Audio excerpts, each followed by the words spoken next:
All right, Jimmy. So, got you in here and want to talk to you about the backlog and what I found on it yesterday. So, yesterday when I was going through doing my huddle sheet, I seen that we had 50 something overdue work requests. So, first of all, the biggest question is, do you understand our backlog? Do you know what we have in the backlog? No, I put backlog in there pretty much every time you open a work Okay. order and find something. Do you know how to change the dates on the backlog and go in there and manage that on keeping the dates? I know they're changeable, but usually, I just put it in there to make sure we don't forget to do it. Okay, and that's great. We should be putting it in there. That's what we want to do. We want to put stuff in our backlog. But the reason why I asked you is because these things, if you put it in today, it's either due tomorrow or the next day, right? So if we don't do that, can you get every job done in that day? Probably not. Depends on how many trucks I'm working on. So it depends on our workload, right, and how many trucks we're working on. So to manage the backlog, what we have to do is look at it daily. Do you know where to pull the backlog up at? Oh yeah, that's not all that difficult. Yeah, pulling it up from work request query. Yeah, you can look at it through truck numbers or dates and time and whatever. Pull it up there. It's a little section there for you to Right, get it. get it. So when we do that, do you understand how we work through that thing and what we're looking at when we pull that backlog up? Well, we're, looking to see what was written up on the truck previously, Right. and what still needs repair. What is the dates over there? Do you see the date column over there on the work log? To be honest, I usually don't even look at that. I just make sure that we got it in there. Okay. So what do you think the proper process would be for looking at that backlog? What all should we look at? What's there, what the priority of the repair is, or So date wouldn't be nothing that come through your head, didn't it? well, I mean, it just don't normally. No. It's there, so you just hadn't put much thought into it. Okay. To be truthful, Justin always took care of that when he was here, and never had to really think about it that much. So what I want you to do to help us out, to help you out, and this will help you out when you're planning and scheduling in the shop, right? Because we have PMs that we have to do, we have DDVR work we have to do, major repair trucks we have to do. So if we manage our backlog correctly, we can have these items, schedule them for a day. Are they days you need every truck on the yard? Well, I mean, there's days when you need a truck on the yard so that you can, the parts that's come in and all that. Well, what I'm saying is, do we run every truck every day? No. No. What do we have here? Well, we've got spare units. Spare units. So if we manage our backlog correctly, we'll take our spare unit. If we have a truck that needs work, we'll take that, let them run the spare that day, and then we'll work our backlog on that truck.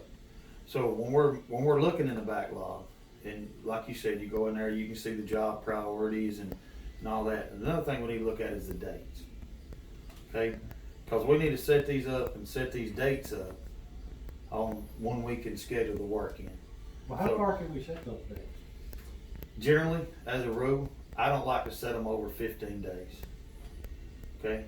And the reason why is we pull up a work order. What do you see right there on a work order every time when we write a new work order? Well, you got your, your SOP parts and all that stuff. You got your SOP parts and you got your backlog. If we pull this out too far, the work order don't pull the backlog up. So keeping it at, about below 14 days, we can manage that a lot easier, right? We can schedule, we can plan, and that's the reason for managing the backlog, is scheduling and planning. So if you're looking at it daily, every morning when you come in and you start your shift, have a routine of what you look at. Look at our huddle board. Make sure we got our unit availability. And then pull up our backlog, because we're going to schedule for that day of what we're going to do, or for the next day of what we're going to do, our PMs. And if we manage our backlog, go in there and set the dates up on the work request. And you said you knew how to do that, right? Go in there and change the date and set them up to where we're doing them on our PMs or before our PMs, depending on what they are. I mean, of course, if we shouldn't have anything in the backlog that says it's got a flat tire, should we? No. No, that's not a backlog job. But having to change a AC belt, Is that a job we could put in the backlog? Well, depends on depends on the amount of damage to the belt. Right, but if it's just, wiring and we wanna replace it before failure, Writing's gone or something like yeah, that. writing's gone, so we'd replace it before failure, that'd be something we put in the backlog. Now, we have to determine how long that can be, right? If it's gonna be a week or two, then we'll know. When we order parts, where do we put that job line in? When do we put it in if we order a part for a truck? Well, it should be right there in the work request. Put it in the backlog, right? So when them parts come in, so say we had to order that belt, we knew it was gonna take a couple of days to put in. When would you set that up then? Well, since they do parts drops on Tuesday and Friday, I would say that you probably set it for the Friday. For the Friday, and when we could have that set up, so we could be able to have parts here and place here. But that's what we're looking at on the backlog. So going forward, every morning you gonna look at the backlog? I could do that. Alright, thank you. So, Kenneth, did you feel like it was explained in a manner that if you didn't know anything about the dates changing, that you can walk out of here knowing what you should do every day? Yeah, because he brought to the table there several times that this date's right here, it's right here in front of Yeah, you. it's right here in front of you. Not just that you can't just look at what we've got to do, but when we said we was going to do it is basically over in this right hand column. Yeah. I think you hit on it, you touched on it briefly, but I think if you can tie it back to how it helps him and make his day easier, that would be really good. Because we know it does. When we Yeah. can schedule things out, it makes everybody's day easier, his included. Now, Your life and Kim's life too. from Gets my easier. perspective, and this may be way out in left field somewhere, but we touched on it a little bit, was, well, we need to be within 14 days.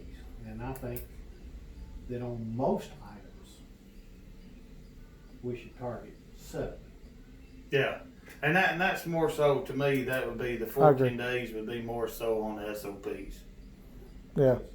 Because we're trying to keep our SOP parts under 14, and the Right. best way to do that is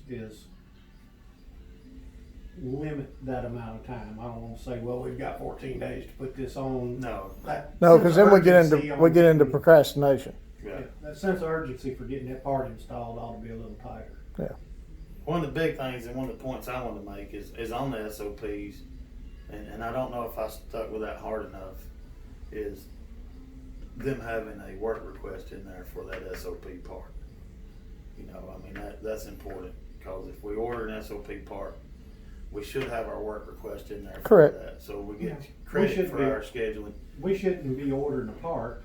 without a work. Without a work request. Correct. So I need to touch on that more too, I think, from my, just talking through it.